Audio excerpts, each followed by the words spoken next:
We have no time to waste in Soccer We Trust YouTube fan because it is official. We have U.S. men's national team legendary striker Brian McBride on the show. So hit like and subscribe to show your appreciation for him, and let's get after it. Yes! What is up, everyone, and welcome to Casey Keller's favorite podcast in Soccer We Trust. I'm Jimmy Trashcan Conrad alongside Hollywood Heath Pearce and Charlie Chuck Wagon Davies, and we have plenty to talk about today, including Matt Turner getting the start for Arsenal in the Europa League, Weston McKennie getting a goal for Juventus against PSG in the Champions League, and Thomas Tuchel getting the sack from Chelsea, what that means for Christian Pulisic's future. And Gio Reyna getting 2 assists. That's true. Gio Reyna getting 2 assists. I mean, there was plenty to get into. Those are my highlights. But now I'm thinking I now left out Gio Reyna. Now I want to write like a formal apology to him. First ever American. First ever American to get 2 assists in a Champions League game. I appreciate that. But we are being joined by an absolute monster of the game in this country, Brian McBride. And Charlie, I'm coming to you first as our resident number 9. What are you most excited to talk about with Brian before we bring him on? Just how his role with U.S. Soccer now in terms of how he makes those relationships work, the connections between, the coaching, the sporting directors, being able to say, hey, we need this player for a camp. Can he come a day early? Can he come a day later? And just how is he doing those relationships that he has to build, but also hearing about what he thinks that this team needs as a 9. What's the best fit? Is it a player like him? Is it a player that is more dynamic in terms of being able to check and dribble players? Not that Brian McBride's not dynamic. I'm just saying. I don't know if you're picking that up. No. I'm just Brian McBride. That's what I heard. One of the best guys that you could ever come across in this game. So it'll be interesting to hear what he has to say. Okay, and Heath, what about you? What do you want to ask? Yeah, Brian? I only have one question for Brian, and that's why is Carlos Bocanegra, not former teammate of ours, not releasing players for youth national team camps? That's Get him. Oh, that's good. Get him. I'm just trying to go after him. Oh, my, here we go. Brian's already in the hot seat. He's not even on camera yet. So without further ado, it's time for our tail of the tape. Steady. 6 feet tall, though he played like he was 6'5", weighed in at 176 pounds with some very sharp elbows, which protected him from those donkey center backs he had to compete against, like myself, who played professionally for 17 years with teams in MLS, Germany, and England, and he represented the U.S. in 3 World Cups, which made him an easy selection for the U.S. Soccer Hall of Fame. It's current general manager for U.S. Soccer and the pride of Buffalo Grove High School and St. Louis University, Brian McBride. Jimmy, that was a heck of an introduction, my friend. Thanks, buddy. I appreciate that. So great to see you. How's everything going? Let's just start there. Great. Yeah, everything's going really well. We're actually moving offices right now, so I'm in my home office. So a little bit quieter here at the moment. We see the trophies back there. We see those trophies. Which is nice. Wait, are you guys moving out of the soccer house? Is it or being rearranged, or what's going on? I saw an interview recently with MLS and Greg Berhalter in a very what felt like an empty room. So are you guys doing some rearrangements there or what? We're actually moving. We're moving out of the soccer house. Okay. Wow. Yeah, it's a big transition, but we're going corporate. So it's going to be big office downtown Chicago. Wow. You'll actually be able to run across other employees instead of being separated into your own little wing. So we're looking forward to it. Certainly, Soccer House has been a great home for U.S. Soccer, but I think it'll be a welcome change. Our baby's all grown up. Look at their got hair on their chest now. We love to see it. Hey, Jimmy, real quick before we get off the Soccer House conversation, Brian, explain a little bit of what you mean about being able to see other people, because for people who haven't been to Soccer House, it's a historic building. It's very old, but the layout or design in itself isn't exactly what you would want in terms of interaction. It's like a haunted house type of breakdown. Give a little perspective on what this beautiful old building was like. Well, I think by the time we just stopped there, I think we had something like 80 employees, and we had maybe 16 parking spots, and there were 2 houses joined together. And so if you had a fear of stairs, you definitely would not have liked this place, because it was a hodgepodge of stairs and while going into different rooms and down in different basements. Yeah, it was something that was, I think gradually put together because of the growth of U.S. Soccer, the Federation.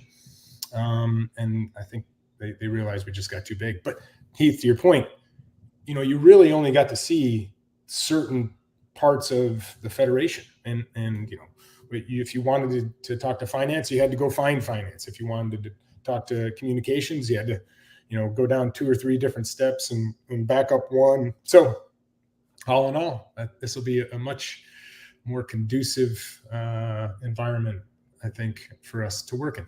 Yes, it sounds like it. And Soccer House was legendary, but definitely time to move on. All right, I'm going to go with the first question. And there's so many questions to ask you, Brian, not only from your playing career, but also what you're doing for U.S. Soccer as a general manager. But I'm going to go into the playing career. What was it like to play in your first World Cup? And I ask this because this will be the first World Cup for about 95% of our players that will end up being on the roster. And do you have the opportunity to potentially give off some wisdom, given your own playing experience, or you just try to stay pretty hands off, given your role? Yeah, first question, as far as my first experience, it was a bit strange because our group was a bit disjointed. There was some disappointment on where we were staying. Say that a bit. The team hotel, just coming from 94, where, the core of the group had played in 94, was used to being in the limelight and being around, a lot of action. We were at a chateau, particularly it's a winery, staying in the middle of nowhere. And so there was some people who felt that wasn't necessarily the right setting. And, for myself, and my roommate was Brian Mazanoff, we were just taking it all in. I mean, the fact that it's your first World Cup, you're just seeing the depth of soccer around, the fans around, and was one of those things where I was in awe and loved every minute of it. Even though we didn't do well, it was just one of those experiences, that you'll never have again, where it's your first time. You're trying to make something happen, be a part of a team, and enjoy the whole experience in itself. And the results weren't great. But going away from it, it definitely was something I look back fondly, even though the results were terrible. My question is about your role as general manager. One, I'd love to learn more about it, because I'm sure when the national team loses, you get attacked for sure, because everything is somebody's fault, right, on Twitter when the national team loses a game. So I'd love to know more about that role, because we talk a lot about having former players in positions of power to implement change in the future, right? Jimmy really wants to have a current or former player in the VAR room always to give context to things, right? And we want people around to improve certain. They'll never do it, but Jimmy's going to keep on keeping on with that. But just in general, how important is your playing career kind of lean into your role now as general manager of U.S. Soccer, and how is that like a good blend of experiences to implement improve change for the future?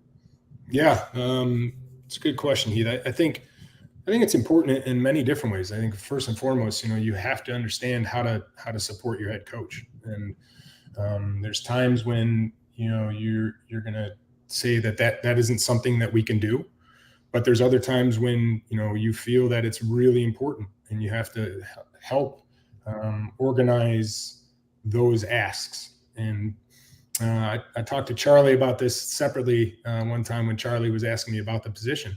And it's really about trying to make sure that you help the head coach of the men's national team, of the youth national teams, get what they need and have what they need. And then, your communications typically with the clubs, and basically sorting out a relationship where you have to understand when the club says no and where they're coming from to not release a player, but also at times when you feel it's really important to push and try and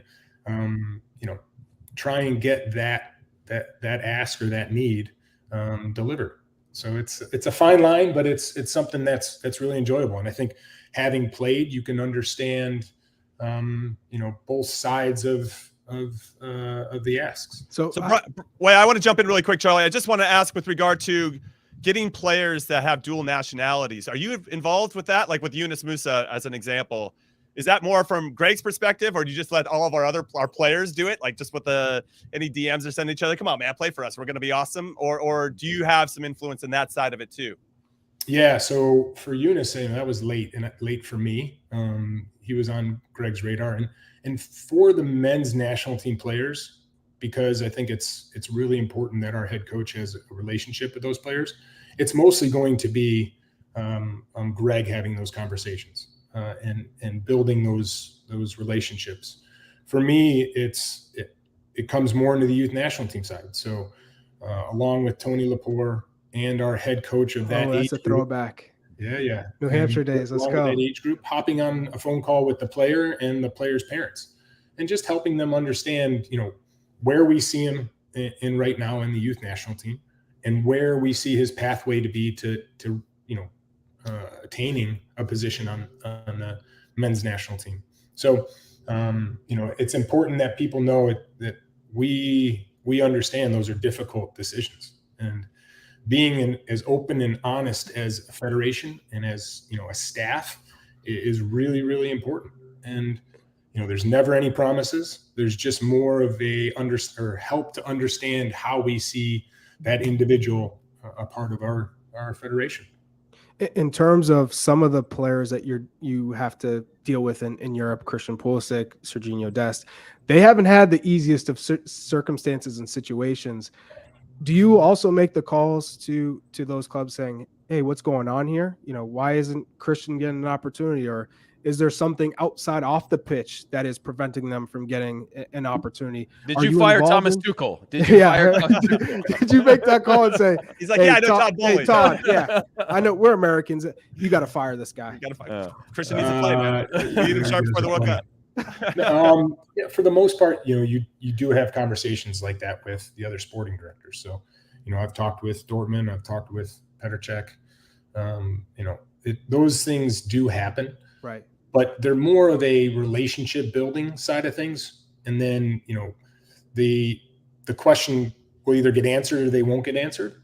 And typically, those answers between the sporting directors or the general managers they're pretty vague because it's coming from the coach.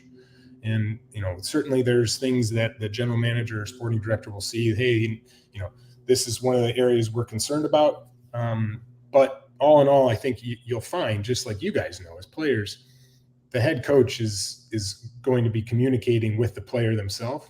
And then that player is typically going to communicate with our head coach. Right. And so there's an understanding of some area, but if there really is a concern, Greg is very good at reaching out to the head coach to find out exactly what the thoughts are. So I'm going to jump in and ask about your experience playing both in MLS and Europe, because since Heath mentioned that you are in a prominent position and we want people like you to be in these positions to impact change in a positive way, given your experience, how important were both of those to your development as a player and as a human being? And I'll add some context with, I needed to go to college for me as a human being. Now, I know there's a lot of conversation about skipping that part for the development as a player, and I get that. But as a human being, I needed that college experience. So maybe in some ways, you could probably speak to the college experience too. But MLS and Europe and how important that was for your overall, human being, player perspective. Yeah, I think that's always a difficult question, whether or not to go, when to go. I think there's many more opportunities for our young players these days because they're scouting at younger ages. So European clubs are finding out about our players earlier. So the opportunities are there. And when I look at it, it certainly matters that the player, the individual, is prepared for it, because it's not just soccer, as you guys know. It's very much how you adapt, how quickly you adapt. Mm-hmm. Is it a different language? Are you in a city setting? Are you in a rural setting? Those things, they really matter. Does he have a support system? Those things have a huge effect. So, if the player ends up wanting this to happen, I think, taking a chance and knowing if you have that support system or prepared for it, it is definitely going to help you as a player. Take an example. When I first went over to Germany, I wanted it so bad. Went to Wolfsburg, and after the first couple of weeks, mentally I was done. I had no way of preparing myself to understand, wait, I was a leading scorer in preseason. Now I'm not starting. And I couldn't get out of that spiral. So, I didn't have a support system in the sense of how to understand those factors and what was happening there. And I ended up having to say, I need to get out of here because I need Ricardo Pepi. What was that, Charlie? Sorry, Charlie's got a cold. Charlie's got a cold. I had a Pepi in my throat. And so, I went back. The one thing it did do for that year, it taught me what was needed to be a professional. So then when I, started in MLS, I think I had a leg up. I understood what it meant to be and what was needed to be a professional. Then I got that mental strength. I had a support system, so those parts are definitely things of growth. And does it help you as a person? Certainly. It helps you. And, for me, I think I learned how to be a grown-up and a human being in Columbus. But those experiences, like you guys know, any experience you have can be a positive experience as far as if you take it as a growth moment. And that was definitely something for me. And for our players, it's the same thing. Some adapt quicker, some don't. But it can help you grow. Yeah, that's my follow-up question on that is obviously your recognition to leave is a really important one, right? And we joke now about Ricardo Pepi and the situation that we, at least the three of us, thought this is not the right thing from him. Can he recognize that you've got to find another environment? Not to speak specifically about him, but specifically for you, you left after a year and then you establish yourself, or however, less than a year, I guess it would be at Wolfsburg, right? That you go to Columbus. It was a year. Yep. Yeah. And you're able to continue that growth trajectory instead of saying, I'm going to keep on fighting this out and go a second year or a third year. And now you've lost potentially a lot of time in your player development. I mean, how hard is that, or how hard was that for you to recognize from an ego standpoint, like, man, I need another environment. I need to change this, knowing that that time or that window is really, really important for your development. I think you were 22 years old roundabouts when you went to Wolfsburg. Yep. Recognition of it. I think it's a bit different. Like when I say I didn't have a support staff, I didn't have an agent. I didn't have, someone that had gone through that process that I knew. And so those things, I think if I had that, it might have been different because I might have been able to work through that stuff mentally. That's, I think, a benefit for our younger players now is there are players to look at. And there are people that you can say, hey, can I ask you a question? Mm-hmm. Is there, what's your thoughts on this? I think that it's all something that in the end will be beneficial, but that recognition really is tough, Heath, especially nowadays, because it's a lot more money than what I would go over to Wolfsburg for. Right. So, you have the other factors that can be difficult to step away from. But regarding Ricardo, I think that getting into Groningen, having the opportunity to play more, be in a setting where it's a league where it's definitely more of a league where you can learn as you go, and in the Bundesliga, you're usually someone that is either playing part-time and learning, but not expected to be someone that jumps on the field and make a difference immediately. So I'm looking forward to see how he does in Groningen. And it's a league that caters to strikers. So it should be something where you also transition to a team that's fighting relegation every week to a team that's, upper middle half of the Eredivisie. So I think he's going to have more opportunities. The game's more open for him. And now it's really on him to succeed. I want to talk about the Olympics and what that does for a group. So finally, a team qualifies for the Olympics. We have not played in the Olympics since you and I were teammates in 2008. Great. I didn't know that Brian was 22 then either, by the way. I had no idea. Amazing. I knew Jimmy was 40 then, but I didn't know Brian was 22. Yeah, it's crazy. They called me Grandpa, Heath. Well, you got to see what it did for players like myself, for Stu Holden, Marisa Dew, younger players getting an opportunity to see what the level of competition is in an Olympics. So now for this group, how important is it for them in their development? How do you see players coming into that team and finally, making a difference, pushing for a medal? Because I thought we had the quality, certainly to finish with a bronze medal at the very least. I think we were very unlucky in that last game against Nigeria. But given that, where do you see this team and how important will this be in terms of their development? Well, yeah, Michael Roscoe deciding to bow the guy 3 minutes in right in front of the assistant referee. Anything but that. I mean, anything but there that. could have been a better decision made. I'm not sure. You're not holding on to it still. I can't tell. Yeah. Let me tell you, I agree with you, Charlie. I think there was enough there, but going back to your question, I think it's hugely impactful for players to play in world events, especially in an event that, one, we haven't been there for a while, but that doesn't matter for this group because they don't know that. I think what matters for this group is getting the experience of playing against, the top nations in our sport, but also you're going to be playing, there's going to be 3 overage players on each of those teams. So you're going to get an added extra experience. Anytime you get a chance to play for something that says world champions, I think those are special events. And the more we can have our teams take part in those events, I think the better our players are going to be prepared to make the next step, whether that's, to a top European club, whether it's an MLS club, or whether it's, them just continuing to get better and improve themselves to make a difference in their career. I think these type of events are hugely impactful. Well, piggybacking off of that question, I know that obviously you want us to go as far as possible in this upcoming World Cup, but are there any non-results based targets that you would like to see us achieve as a national team, somewhere where we're continuing to evolve, maybe in being more anticipatory instead of reactionary, or really taking it to an opponent like we did against Morocco, I thought, in June, where it was clear we were the protagonists in the game and we weren't just sitting back and absorbing just because we had respect for the opponent, or the opponent had a couple world-class players that play on big clubs. I really like that evolution of our program in general.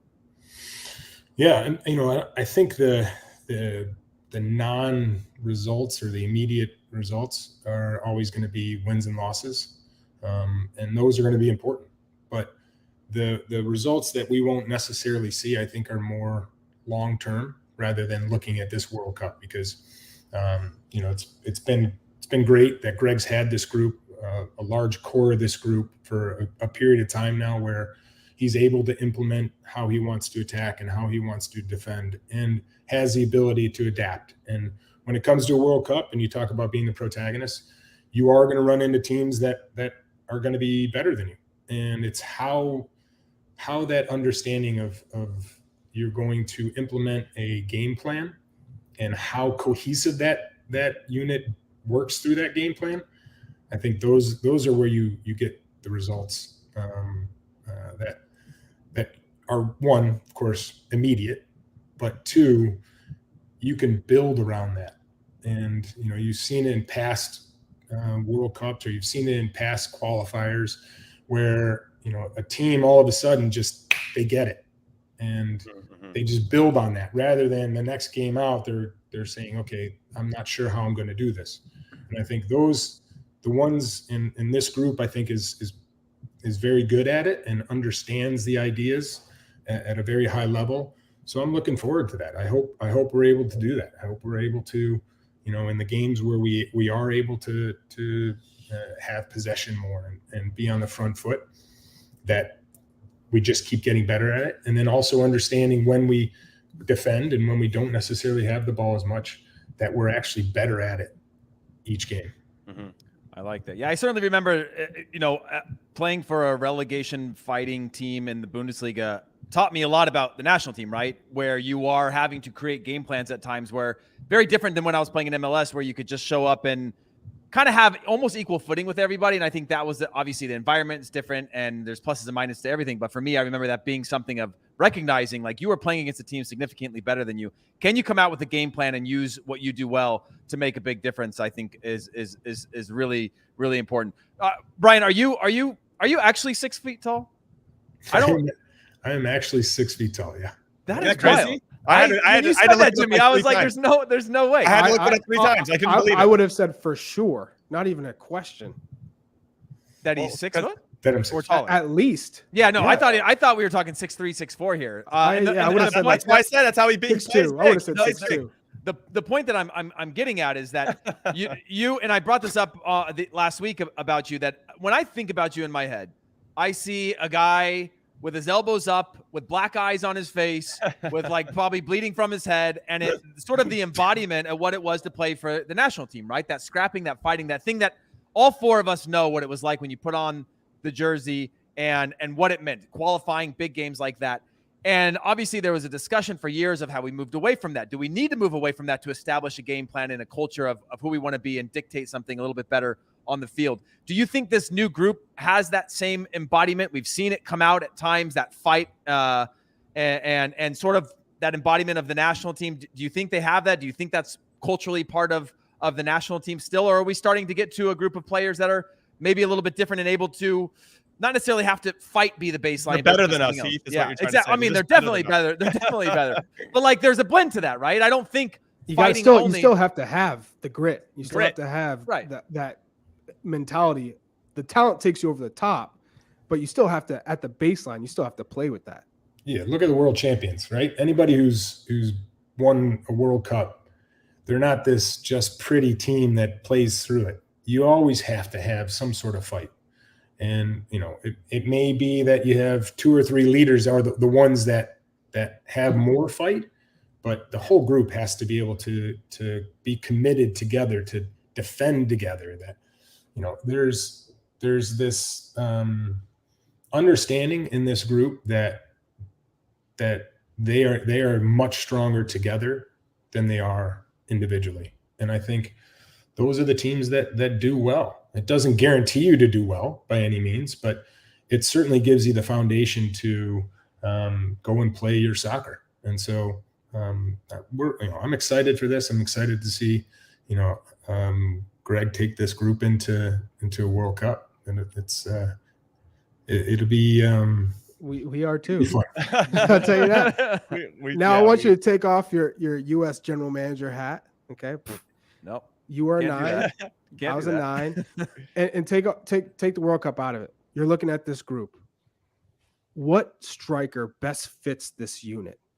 Because you have wingers. So you're saying not names. You're just saying like a style. We know the names, right? So we know the 6: Ferreira, Pifok, Sargent, Pepe, Wright, Vasquez. Those are the 6 who are playing the 9. Those are the guys that Greg Berhalter's looking at and trying to analyze who best fits our team, who's going to press, who's good defensively, who's going to make team Christian Pulisic look better, give him more space. Aronson, Reyna, Timo Weah, you name it. What attribute do you think is most important for the 9 in this group outside of just being able to finish? Hey, Michael Cameraman, if you're listening to this in audio, just so you know, that was Charlie Davies that asked this question. Wasn't me, wasn't Jimmy. This is a harmless question. Hey, I'm over here on the sideline. I'm over here on the sideline. Just so you know. I'm going to give you an answer, and it's a truthful answer. And I'm going to tell you, it's going to be a forward who, one, of course, can score goals. I mean, that's going to be it. But more importantly, how we press, how Greg wants to press and defend, how he wants to also attack. That player is going to need to understand those attributes and those things. And I think that will be your player that starts at the 9. Do you think it's more hold up or more runs? Like if you were a striker, would you say, Charlie, there's other countries that are going to be watching this podcast. We can't give away all our secrets. No, Come on, dude. I mean, it's not that simple, Charlie. I think it's because every game calls for a different ask. 100%. So, I think the one that is able to implement all those aspects is going to be the starting center forward. So there we go. See, that was a great answer. See, that wasn't like I'm trying to sidestep Until Brian texts you later going, why you put me on blast? Okay. So Brian, a question for you. Given how important the 1994 World Cup was to getting MLS started and really kind of kickstarting the game in this country basically on steroids, how do you think it's going to be for 2026? Obviously, that's going to be an important thing. That's a backdrop for a lot of conversations that all of us are having about how we do as a team here collectively. but then just for the sport in general, what are you doing, or how are you thinking about 2026, how it pertains to growing the sport in our country? Yeah, first of all, I'm really not thinking about that much at the moment because we're pretty close to the other one. Up. Well, Jim wants to talk about like 2032, and I'm just saying, man, that's a big deal. Yeah. Okay, you know what? Let's leave that. I'm very excited for that, but we're focused here on. I get it. No, it's fine. You know what? We'll save that for after we get like a Sounds deep run good. in 2022. So last question. We always do this to everybody that comes on. Who's the favorite jersey swap of your career? Or maybe a regret of somebody you wanted to switch with and they either big timed you like Riquelme did to me, still see Riquelme, or if or who's your best jersey swap? Let's just start. Yeah, and we want proof that you didn't throw Jimmy Conrad's jersey out when you were emptying out storage. So you find a picture of it, or we know you threw it out. I'll be going with storage, so I will. I'll pull that up. Yeah, it's right on top. I want you making 2 thumbs up when you take the photo.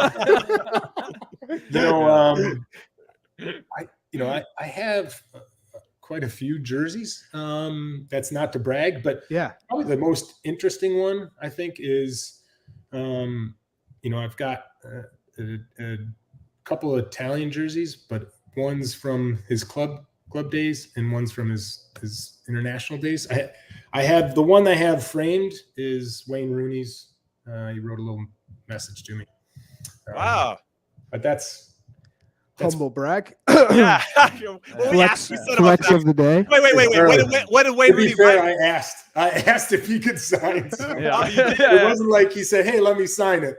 Got it. When I was coming back from Fulham to here, I was like, you know what? I'm going to ask him.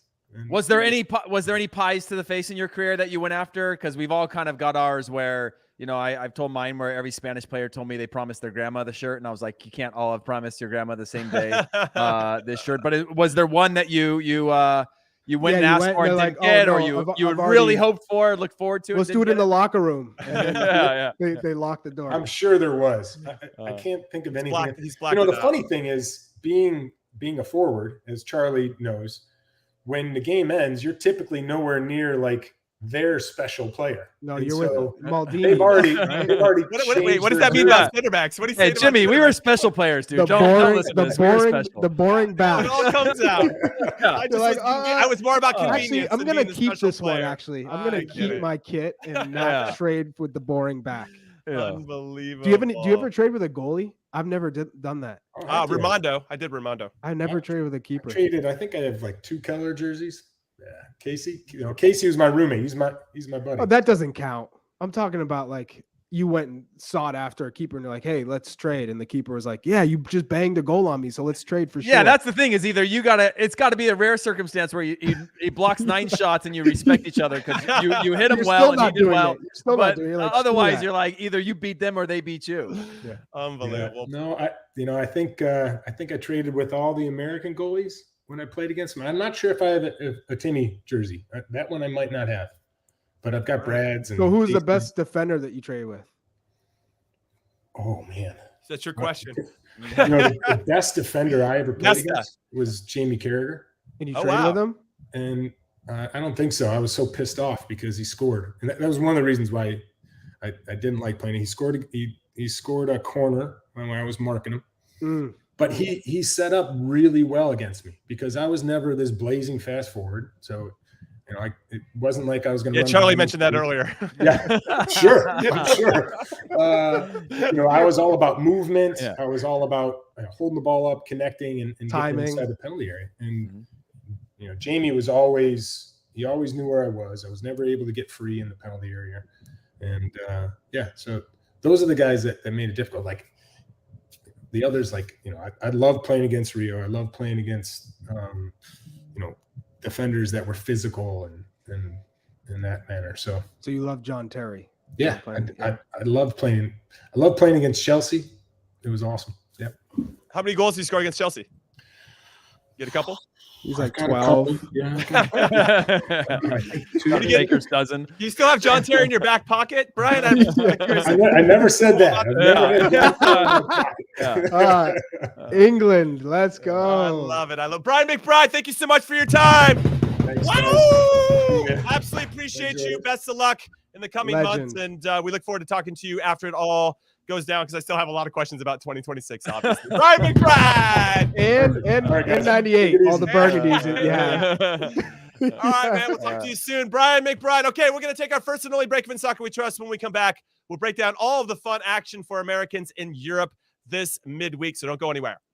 UEFA Champions League. 9 months of heart-stopping, hold-your-breath exhilaration. While Mbappe shines in the city of lights, Benzema's racking up the hat tricks, and the Reds want Mo Magic in Liverpool. This ain't amateur hour. This is the best of the best of the best. This is the UEFA Champions League. Stream every match live on Paramount+. Welcome back to In Soccer We Trust. I'm Jimmy Conrad alongside Charlie Davies and Heath Pearce. And not only do we have to talk about Americans in Europe playing midweek, we have a big Open Cup final to talk about because we had President of Sac Republic, Todd Donovan, on Monday's show, and he probably won't want to talk to us today because they lost 3-0. But before we get into any of that, Charlie, as our resident number 9, that was a great conversation with Brian McBride. Any thoughts about what he said? Anything jump out at you? Nothing jumped out at me. I think what he does is really just have that relationship with the sporting directors. Like, hey, can I get this player? You know, can you release him early? Actually, you know what? You don't want to let him go. It's fine. But next time you got to let him go. So it's really just about relationship building, which is awesome because he's a really nice guy and he played in Europe. So he understands that. So I think from that standpoint, it was a great conversation. And he was candid with the 9, right? Someone who notice how he brought up first defending. Hey, to be fair though, Charlie, you couldn't get him to say a name, and I think you should have doubled down there. I think you should have doubled down, Charlie. I didn't want a name. You could tell right off the bat. You didn't need a name. You didn't need a name. No camera. Let me see. Not yet. Nothing from cameraman yet. Not yet. But I would say that defending is the way that the initiate the press, is vital to whoever's playing in that position. Which means P-Folk is out. He is out because everyone says P-Folk can't run, can't press. He doesn't have that in his game. So that's easy, right? And then you're looking at, okay, did Haji Wright do that? Can he do that? Nope. Do we see enough of him? That's small sample size. I don't know. Yeah. We do know Sargent can press because he defended his whole career as a 9 with the teams that he's played for. So Charlie Spicy Pineapple wants to know, and that's a fantastic username on YouTube, and we appreciate your support. Hit that subscribe button while you're at it. Charlie, who would you pick for the starting number 9 right now? Who's your guy? No. Who do you think? Not who should. Who do you think should start at the number 9? I like that. In there. I'm seeing the shit in there. because should is easy because it's Jesus Ferreira. He has the key. Because he's performing, he helped this team qualify. He was a starting striker. He hasn't done anything to lose that spot, even though that's going to be the way it is. Considering that whoever's playing has to be playing at the 9 for their club and scoring goals all the way through up into camp. So that's just how he stays in that position.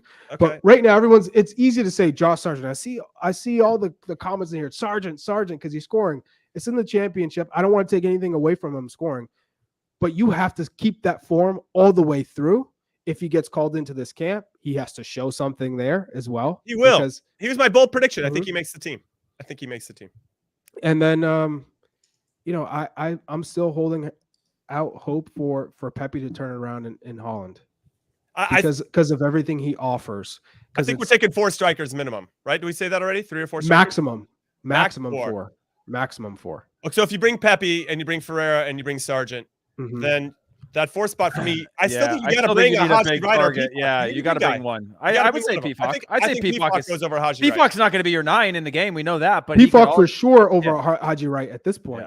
He would come on if we're down. We've talked about this before. Heath, anything from the Brian McBride interview that stood out for you? I think it's kind of cool that he's like the BFF of U.S. soccer. He's got to go out there and build relationships with everybody. That's pretty sweet. You got to build relationships, but that's a massive challenge, right? If you know just the dynamic between Major League Soccer, like Soccer United marketing, right, and the split there and all the things, it is a very complex world that you live in. And to be a former player where you are, and I've experienced this, and we've all experienced this some in our post careers, of having to leverage what you did and the respect that you have into something that might not be viewed the same for people. It's hard, right? You're building relationships, but I made the joke about Carlos Bocanegra.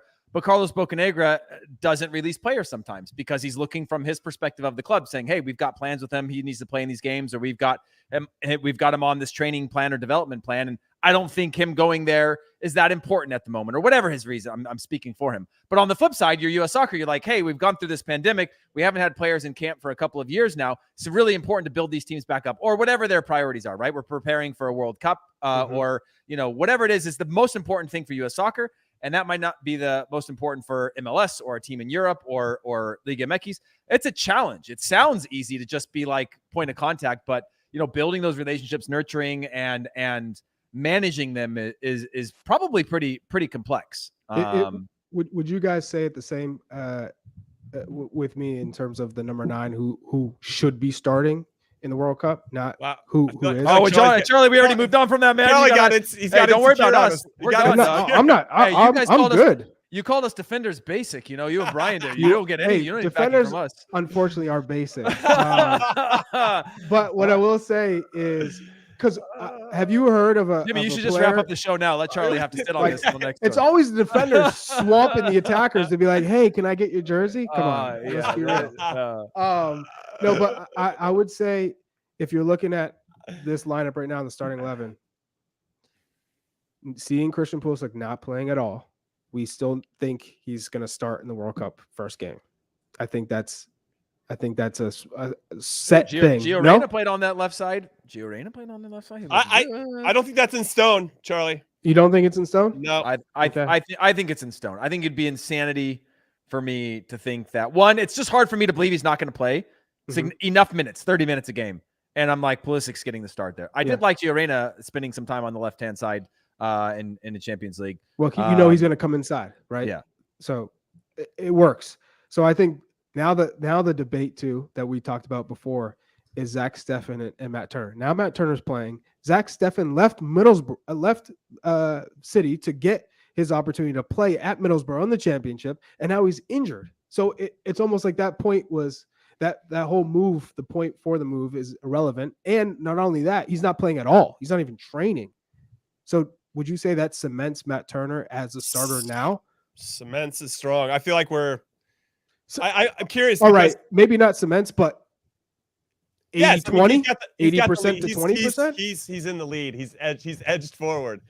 But it's if this is the only game, is he going to get the next one? The next Europa League game? I mean, I'm kind of curious with Mikel Arteta, the Arsenal manager. Is this, sometimes he goes, competitions, this goalkeeper is it for this? And Ramsdale's going to be the Premier League one? Well, I mean, that would be amazing. They've got Jimmy, they've got PSV, they've got Zurich, and they've got Bodo Glimt. If you have to be able to trust that you put enough players on the field and it's not going to be your goalkeeper that lets you down and you don't get out of the group stages of Europa League. That's a group that they can win with a mix of their no disrespect, but a mix of some of their up and coming players and a few starters on the field to bring some experience. So I think he starts all those. Now add that to some other cup competitions and maybe he could be in a decent That's all we need because we don't need to whether he starts in the knockout rounds of the Europa League doesn't matter, right? Because that'll be after the World Cup. For us right now, it's all about how his form is. So I agree with you. that if he gets all the group stage games, and I assume they're going to go through, just their talent alone should. They're going to go through. Then I think he's going to have the edge, and he's only going to get more and more confidence with each passing game. He looked a little nervous, and everybody would be in that situation when you start the game, and then he settled in and he was fine. And I think that's what's going to happen with each passing game. So I think Matt Turner's our guy. I don't know if he's cemented it yet because I think Zach Steffen will find his way back in. But to your point, Charlie, I think that Matt Turner he's got the edge. He's got the edge. And Rashid in the comments, I see you. We all said that Jesus Ferreira did not perform against Morocco or Uruguay. He got opportunities though. So if he didn't get any opportunities, then we'd all be saying, "Hey, hold on a second. We've seen what he did in CONCACAF, but the World Cup, I guess that gave him an opportunity to say he has potential because he put himself in those positions to finish. But we also said because he didn't finish in those opportunities that you can't say he's the out and out starting striker come the World Cup. And that's why a player like Sargent, a player like Pepe, you're still holding out hope saying, hey, if Sargent continues to score goals and is the guy, then I would take a Sargent who's in form, crushing it in the championship, starting over Jesus Ferreira, because Jesus Ferreira is you could argue is still a 10. He plays out of position sometimes. He's not always the 9. So it'll be interesting. I'm really curious how September looks for the striker position. With Greg just the Greg Berhalter interview, the long one that he did, the long form one he just did with Andrew Wiebe from MLSsoccer.com. You guys should check it out. It's very good, and I appreciated the insight from Greg. But kind of the underlying message I'm picking up from him, and then also, and we've heard it from him before, and also Brian today, when we're talking about a number 9, it's not just about one thing.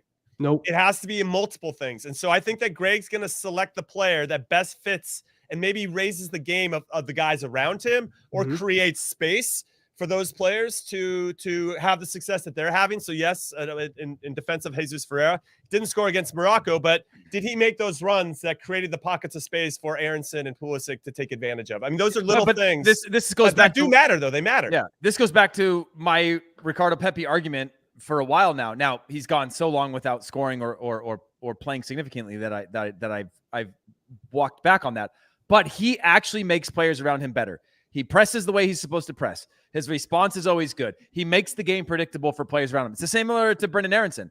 And that's a really important thing. And I think people get caught up on like placing 11 of our biggest names or biggest clubs onto the field.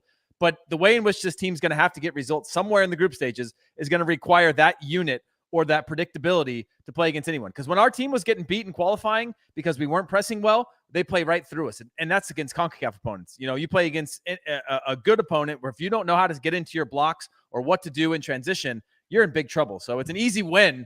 I wish Greg would just come on our show and just say, hey, it's a system. You're in the system, or you're not in the system. Even though he does seem to say that in other words, and people don't want to listen. Yeah, it's system or not. And it's John Anthony Brooks' argument. Well, one of the things I'm trying to think. Okay, we're post Wales game now. Okay, we're post the first game of the World Cup. Maybe it doesn't go the way that we want. Where are we going to be second guessed with the starting lineup? And I think it's going to be at the 9. It could potentially be at center back. It's not going to be in the middle of midfield. It probably won't be with our wingers. No. Maybe it's when we bring on a sub or something like that. But I feel like the 9 and the center backs are the ones that are going to be the big issues. What's that? I was saying Joel Jimenez, he said, what if Josie gets us? I say he's out of the question at this point. He would have to score legit hat tricks in every single match from here on out. Like that. So, I mean, if he went 10 games with 12 goals or something like that, I think you can at least start to begin the argument. Yeah, you're not gonna win the argument, but you can actually start to make the argument. Yeah, but that's not happening. All right, so some big performances midweek from some of our players. We had Christian Pulisic. We'll get into him in a second, but Matt Turner obviously starting today. I just wanted to briefly touch upon Weston McKennie and Gio Reyna. I don't know which one you thought was more impressive. Weston McKennie scoring against PSG. Guys, so good at showing up in big moments. It gave his team a chance against. That was a good goal. It was a very good goal. I think he's our most clutch player. That's what I tweeted, and that hasn't changed, especially on set pieces.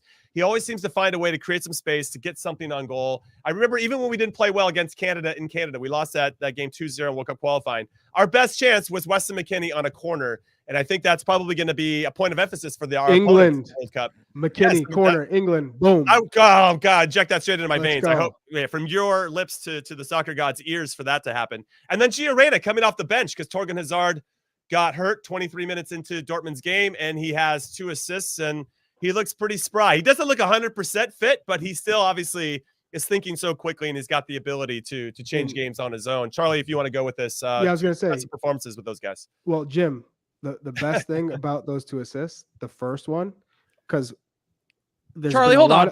Charlie, put your pen down. You're not writing anything. Put your pen down. You know what I mean? Put that thing away. There's been a lot of talk of Gio Reyna being selfish. In that first assist, he had a one-on-one with the keeper. He could have easily taken a shot. Easily.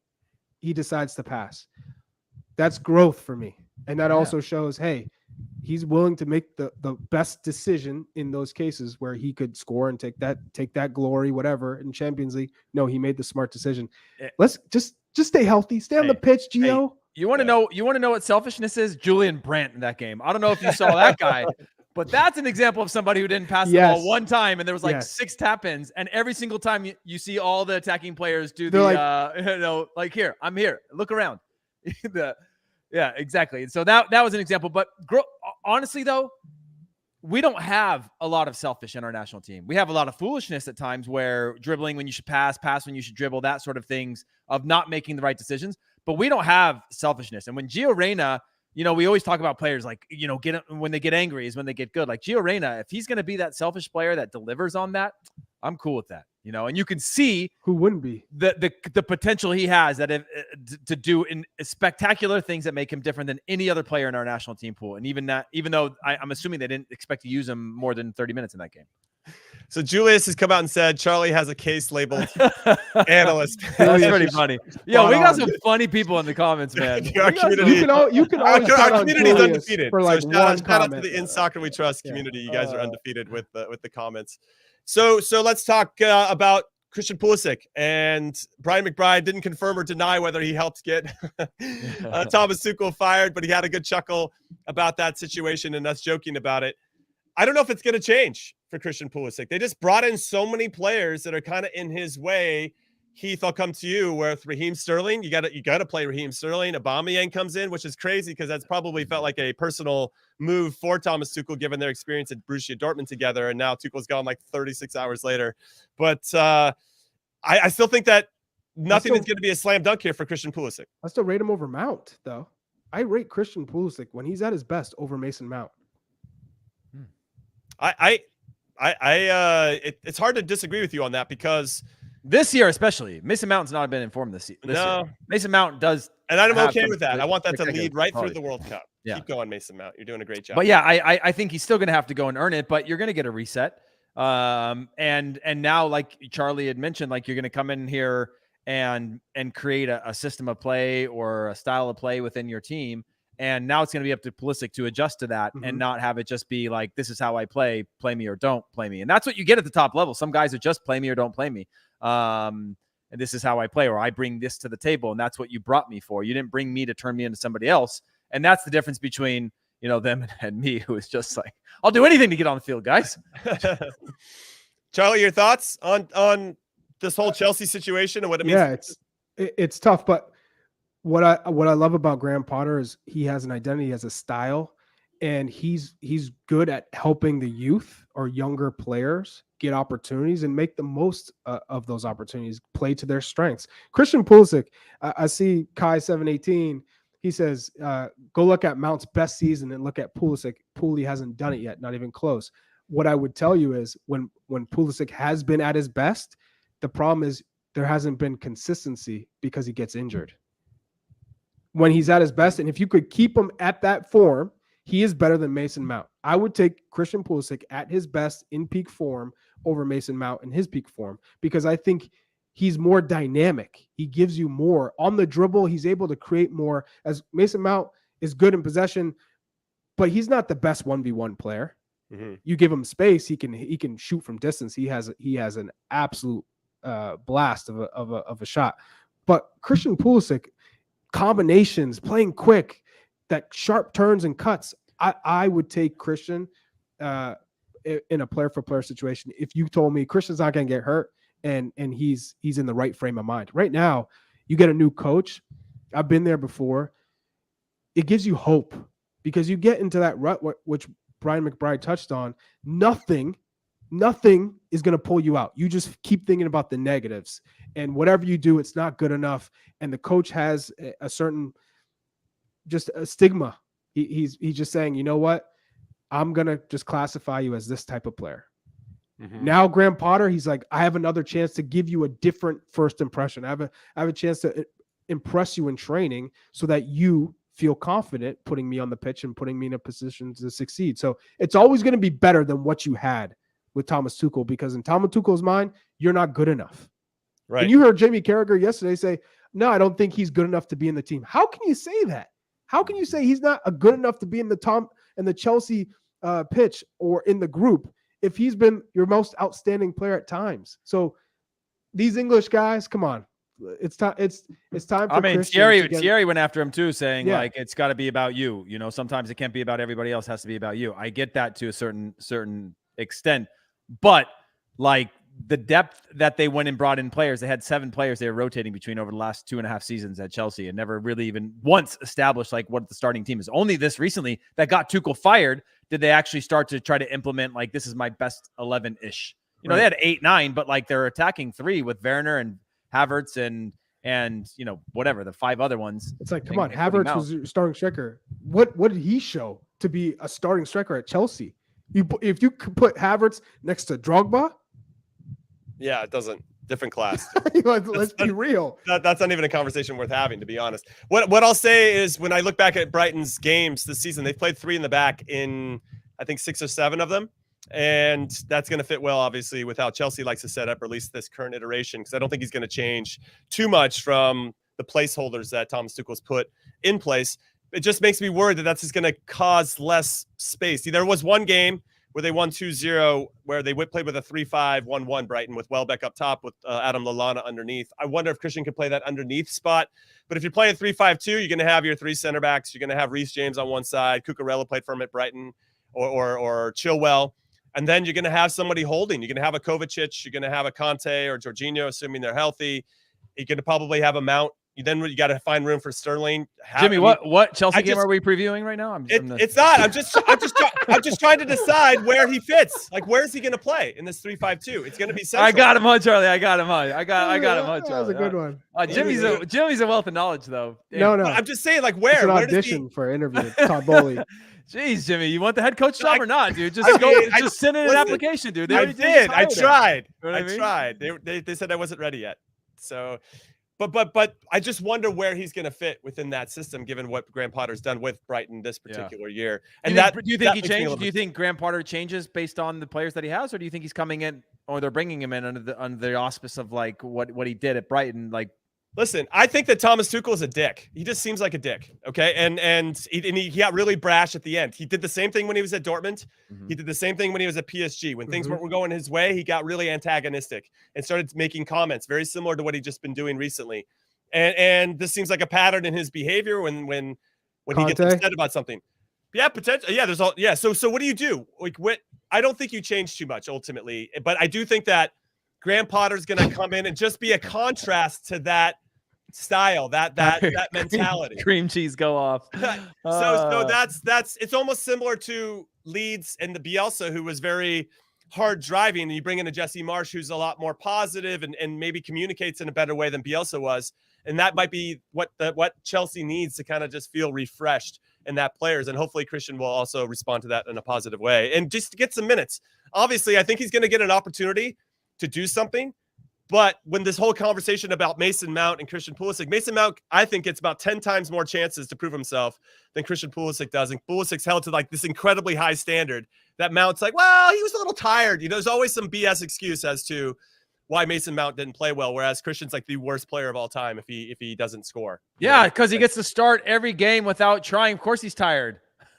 That's true.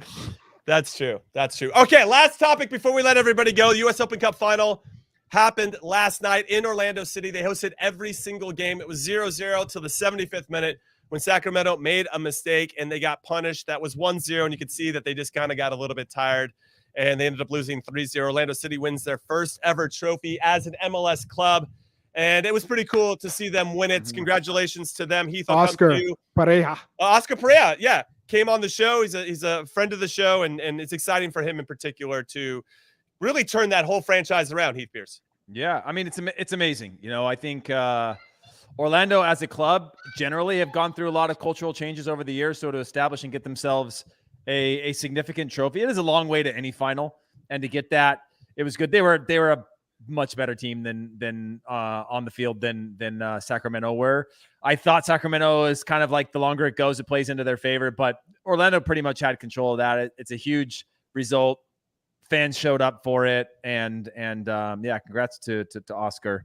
And also unbelievable run for Sacramento. I think that's really cool too. Yeah. Obviously you fall short and it won't be remembered as anything other than falling short. But really cool to do with the team that they have, the squad that they have. It's amazing. Hopefully it propels them now into the postseason and something special to show just how close they are to competing at the highest level in the United States.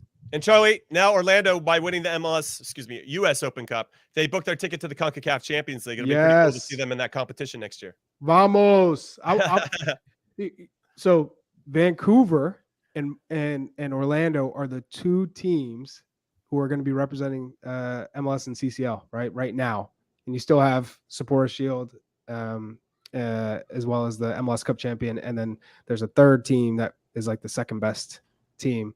So I'm pumped. I think this will be great for the league, for Orlando, for Oscar Pereira to say, hey, ownership, give me the money. Let me go out and get some squad players who are going to make a difference so we can potentially play in a Club World Cup. So it's great for the league. It's great for Oscar. He's a great person, and so he deserves it. And that fan base, Orlando City, I mean, they turned up. They turned out for the club. So I've been in that safe standing before. It pops off, man. A lot of energy, man. A lot of energy. Maybe they should bring Kaká back just for one last run in the CONCACAF Champions League. All right, final thoughts. Heath, I'll come to you first. In Soccer We Trust, final thoughts for today. Before we have another show tomorrow for everybody watching on YouTube, we'll go at 10 a.m. Pacific, 1 p.m. Eastern live. We'll get you all previewed for the big games this upcoming weekend. And make sure you're all ready to go for our U.S. men's national team player pool. Take it away, Heath Pearce. Final thoughts. No, I'm really excited about tomorrow's episode. Also, didn't expect Charlie to backtrack so quickly on that starting asking for our validation. But I just want to know your defender's standpoint, your perspective. Yeah, no, because you guys are boring. So I was thinking, I was thinking you guys are going to be like, who would you want to play against least, Heath? They're like, we want to play PFOC. Yeah. I did see in there that shout out. People were like, well, what if Brian Ching hits form? Will he be in the team? That's kind of funny. That's a good final thought. That's a good final. Charlie, any final thoughts from you? Yes. Final thought. Here we go. Should we time this, everybody? Get ready. No, final thought. Brian McBride's awesome. And I'm glad he was on to talk about what he does. One, I think people weren't too sure about his role. But three, just giving everyone an idea of what is going to be needed from that 9 position. It's not just scoring, which is the most important for that position, the most important thing that you need to do as a 9. But more importantly, they need to do pressing. They need to do holding up. They need to make runs. It's all about the mahogany in my backdrop. So thank you, Patrick. Appreciate it. My final thought is that I think Charlie just skipped from 1 to 3 with his final thoughts, but I'm just throwing that out there. All right, everybody. Thank you for listening and watching. As always, on behalf of producer Des, producer Alex, Charlie Chuck Wagon Davies, Hollywood Heath Pearce, Brian McBride, and myself, Jimmy Conrad, I want to say thank you so much for listening to In Soccer We Trust. Please take a minute to leave us a rating and review on your favorite podcast platform. We're on Apple, Spotify, Stitcher, anywhere you listen to podcasts. We're also available on video, so make sure you hit subscribe here on the YouTube channels, and we will see you tomorrow. Later.